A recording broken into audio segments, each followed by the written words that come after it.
Hi friends, welcome to Sam's Adupadi. நம்ம இன்னைக்கு பார்க்க போற ரெசிபி காடை முட்டையை வச்சு மசாலா வறுவல் எப்படி செய்யறதுன்னு தான் பார்க்க போறோம். வீடியோக்குள்ள போறதுக்கு முன்னாடி நம்ம சேனல் சாம்ஸ் அடுப்படி சப்ஸ்கிரைப் பண்ணிக்கோங்க. கூடவே இருக்கிற பெல் சிம்பிளையும் கிளிக் பண்ணிக்கோங்க. இந்த ரெசிபி செய்ய காடை முட்டை 15 எடுத்திருக்கேன். ஃபர்ஸ்ட் ஸ்டெப்பா காடை முட்டையை வேக வச்சுக்கலாம். அதுக்கு அடுப்பை ஆன் பண்ணி பாத்திரம் வச்சுக்கோங்க. தண்ணி வேக வைக்க தேவையான அளவு ஊத்திக்கோங்க. தண்ணியை 5 மினிட்ஸ் அப்படியே கொதிக்க வைங்க. தண்ணி கொதிக்குது. இப்போ இதில் எடுத்து வச்ச காடை முட்டையை ஒவ்வொன்றா பொறுமையாக உள்ளே போடுங்க. உடஞ்சிராம போடுங்க. 10 மினிட்ஸ் வேக விடுங்க. தண்ணி எப்போவுமே முட்டை மூழ்கிற அளவை விட கொஞ்சம் அதிகமாக ஊற்றிக்கணும். 10 மினிட்ஸ் ஆச்சு. முட்டை வெந்திருக்கும். அடுப்பை ஆஃப் பண்ணிடலாம். ஒரு முட்டையை எடுத்து ஒரு தட்டு தட்டிட்டு உரிங்க. அப்படியே முட்டையோட ஓடு ஈஸியா வந்துடும். முட்டையோட ஓடு ரொம்ப லேசா தான் இருக்கும். பார்த்து தான் உரிச்சுக்கணும். வேக வச்ச முட்டைய பச்சை தண்ணியில போட்டு தான் உரிக்கணும். அப்பதான் முட்டையோட ஓடு ஈஸியா உறிஞ்சு வரும். முட்டைய உரிச்சிட்டு நல்ல தண்ணியில கழுவிட்டு யூஸ் பண்ணுங்க.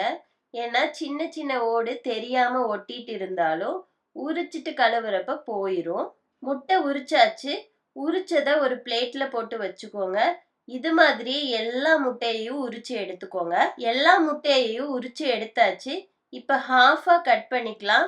முட்டையை எடுத்து நீல வாக்குல இந்த மாதிரி கட் பண்ணி எடுத்துக்கோங்க. எல்லா முட்டையையும் இதே போல கட் பண்ணி எடுத்துக்கோங்க. இப்ப ஃப்ரை பண்ணிக்கலாம். அதுக்கு அடுப்பை ஆன் பண்ணி பேன் வச்சுக்கோங்க. பேன் சூடானதுக்கு அப்புறம் ஆயில் 2 டேபிள் ஸ்பூன் விட்டுக்கோங்க. ஆயில் சூடானதுக்கு அப்புறம் கடுகு 1/4 டீஸ்பூன் ஆட் பண்ணிக்கோங்க. கடுகு பொரிஞ்ச பிறகு 1/4 டீஸ்பூன் உப்பு சேர்த்துக்கோங்க. 1/4 டீஸ்பூன் வரமிளகாத்தூள் ஆட் பண்ணிக்கோங்க. பேனை இப்படி ஷேக் பண்ணுங்க. ஆயில்ல ஈவனா உப்பும் மிளகாய் தூளும் கலந்துரும். இப்ப கட் பண்ணி வச்ச காடை முட்டைய திருப்பி இந்த மாதிரி ஒவ்வொன்றா ஆட் பண்ணிக்கோங்க. ஆட் பண்ணதுக்கு அப்புறம் பேனை ஷேக் பண்ணினீங்கன்னா ஆயிலு உப்பு மிளகாத்தூள் எல்லாமே முட்டையில படுற மாதிரி ஈவனா ஸ்ப்ரெட் ஆயிரும். 1 மினிட் விட்டுடுங்க, ஃப்ரை ஆகட்டும். 1 மினிட் ஆச்சு. இப்ப முட்டைய திருப்பி போட்டுக்கோங்க. திருப்பி போட்ட பிறகு 1 மினிட் ஃப்ரை பண்ணிக்கோங்க. இப்ப அடுப்பை ஆஃப் பண்ணிடுங்க. ஃப்ரை பண்ணி வச்ச காடை முட்டைய பிளேட்டுக்கு டிரான்ஸ்ஃபர் பண்ணி ஓரமா வச்சிருங்க. இப்ப அடுப்பை ஆன் பண்ணி அதே பேனை வச்சுக்கோங்க. இதுல 1 டேபிள் ஸ்பூன் ஆயில் ஊத்திக்கோங்க. ஆயில் சூடானதுக்கு அப்புறம் கடுகு 1/4 டீஸ்பூன் ஆட் பண்ணிக்கோங்க. கடுகு பொரிஞ்ச பிறகு ஒரு பெரிய வெங்காயத்தை பொடியா கட் பண்ணி சேர்த்துக்கோங்க.